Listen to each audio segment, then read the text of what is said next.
Avec ses 8 millions de visiteurs, on le surnomme le plus grand musée du monde. À lui tout seul, le Louvre pèse près d'1 milliard d'euros. La culture, c'est d'abord une affaire d'État. Mais aujourd'hui, l'argent public ne suffit plus. Alors, vente de produits dérivés et de cadeaux souvenirs pour le moins originaux. Ouverture de commerce, des musées propriétaires de leur propre parking, tous les moyens sont bons pour faire entrer de l'argent dans les caisses. Comment sont conçus les produits dérivés? À qui profitent les marchands du temple? Et à quoi sert cet argent? Enquête sur ces musées qui deviennent de véritables entreprises. C'est un jour comme les autres au Louvre. Le musée fait le plein, sa boutique de souvenirs aussi. Ici, les produits dérivés qui rapportent le plus, ce sont les plus petits, les moins chers. La reine Marie-Antoinette est l'une des stars du magasin. Et tant pis si elle a mal fini, on exploite à fond le filon. Marie-Antoinette est un des symboles de la royauté française et les Asiatiques et les Américaines en sont folles. Vous avez le bob qui a été spécialement développé pour les nationalités asiatiques, l'éventail et le parapluie. Ici, le visiteur dépense en moyenne 15 €. C'est une question de moyens aussi. J'en ai eu pour 39 €.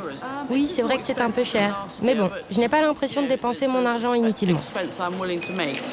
Ça paraît peu, mais multiplié par 3 millions de clients, ça rapporte plus de 40 millions d'euros par an. Ce n'est pas le Louvre qui gère cette boutique, mais la RMN, la Réunion des musées nationaux, un établissement public dépendant du ministère de la Culture. Moyennant un reversement de 15% de son chiffre d'affaires, la RMN peut exploiter l'ensemble des œuvres présentes dans le musée. Les cartes postales, ça rapporte, mais c'est à l'étage qu'Aurélie commercialise ses plus belles pièces. Vous avez le pied de Louis XIV à 650 €. C'était la taille du pied de Louis XIV? La taille de la statue.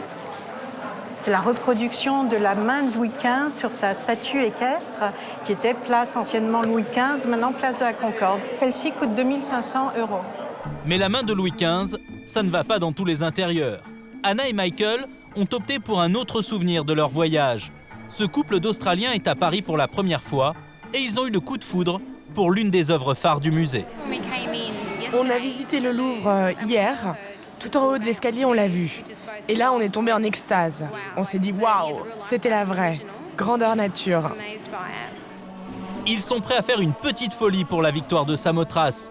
Mais ils hésitent encore sur la taille. C'est sûr, ils ne la prendront pas de la taille originale. Une statue de 3,28 m, ça ne rentrerait ni dans leur valise, ni dans leur salon.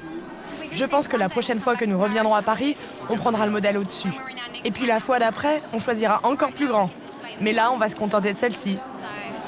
Pour leur déesse en plâtre, Anna et Michael ont déboursé 220 €. Pour savoir comment sont réalisées ces pièces, nous sommes allés en banlieue parisienne, dans les ateliers de moulage de la RMN. D'habitude, les caméras ne rentrent pas ici. Mais Françoise Pfeiffer, la gardienne des lieux, a fait une exception pour nous. Là, on est dans la réserve, c'est un peu le Saint des Saints. La Vénus de Milo, toujours sans ses bras, ou encore le premier code de loi Made in Egypt.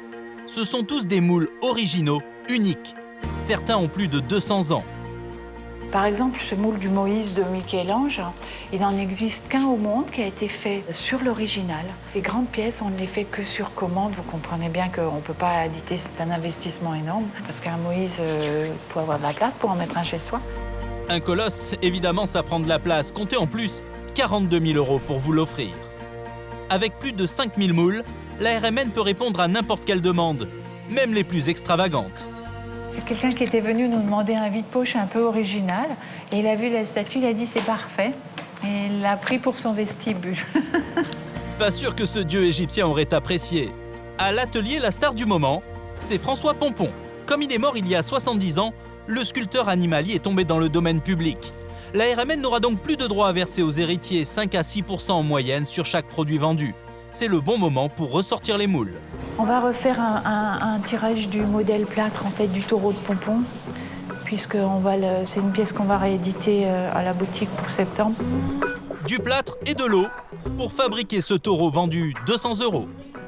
C'est du plâtre normal, donc c'est vraiment pas le matériau qui coûte cher. Ce qui coûte cher, c'est vraiment c'est le temps. C'est le temps passé et le travail de la main de l'homme. C'est ce qui reste le plus cher finalement. Après 20 minutes de séchage, l'objet peut être démoulé.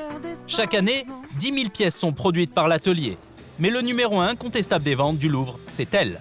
Ici, vous avez bien sûr l'îlot, la gondole Joconde, avec tous les produits dérivés Joconde, l'incontournable mug, nous avons le parapluie, le cube magique, les magnettes font partie des bestes sur le frigidaire. 97 000 magnets vendus chaque année, 178 000 cartes postales à 1 €. La Joconde, c'est la poule aux œufs d'or. L'ensemble des musées de France peuvent lui dire merci. C'est en grande partie grâce à elle qu'ils peuvent enrichir leur collection. En fait, les bénéfices vont bien sûr participer à l'acquisition de nouvelles œuvres pour les musées. Mais tout le monde n'a pas la chance d'avoir une Joconde à exploiter. Alors, comment les autres musées font-ils pour gagner de l'argent ? Pour celui du Quai Branly, célèbre pour son mur végétal et sa collection d'art premiers, l'équation est très simple. L'État donne 50 millions d'euros chaque année, mais le musée a besoin de 65 millions pour vivre. Karim Moutalib a donc 15 millions d'euros à trouver pour boucler le budget.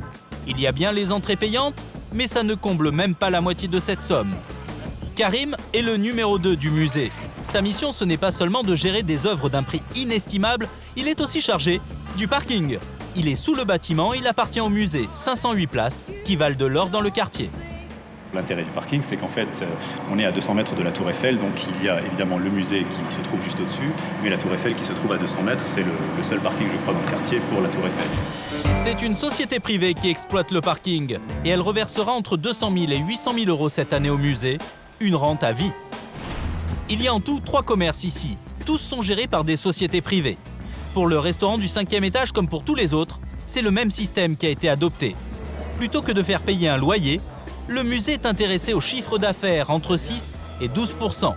Résultat, plus ça marche, plus ça fait rentrer de l'argent dans les caisses du musée. Bonjour. Bonjour monsieur, comment allez-vous? Alors chef, ça va? Tout va bien. On a une fréquentation avoisinante les 80 heures le midi et il y a 120 le soir.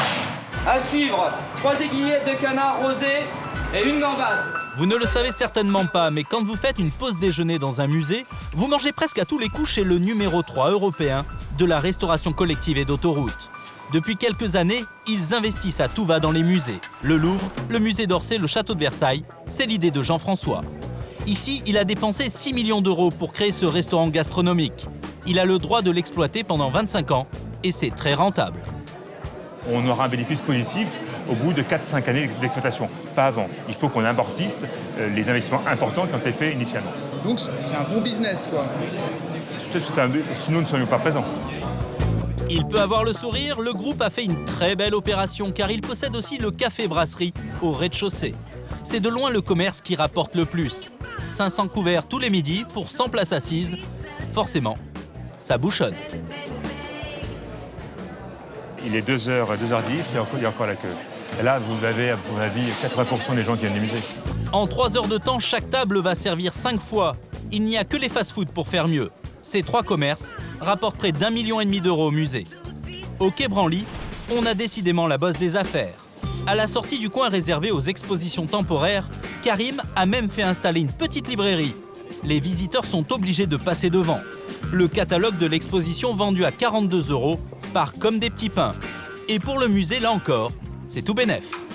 On vendra au minimum 10 000 exemplaires parce qu'on est sur un gros format, une très grosse exposition et notre marge est à peu près de 10 € par catalogue. Le catalogue rapporte donc 100 000 € au minimum. Cet argent sert à acquérir de nouvelles œuvres. Ajoutez à cela les 2,5 millions d'euros tirés du mécénat ou encore la location de salles pour des pince-fesses privées à 25 000 € la soirée.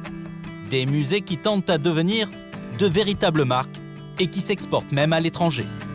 Le Louvre, par exemple, va ouvrir une antenne à Abu Dhabi. Ça devrait rapporter 850 millions d'euros au musée. Ils vont pouvoir en acheter des tableaux avec tout cet argent.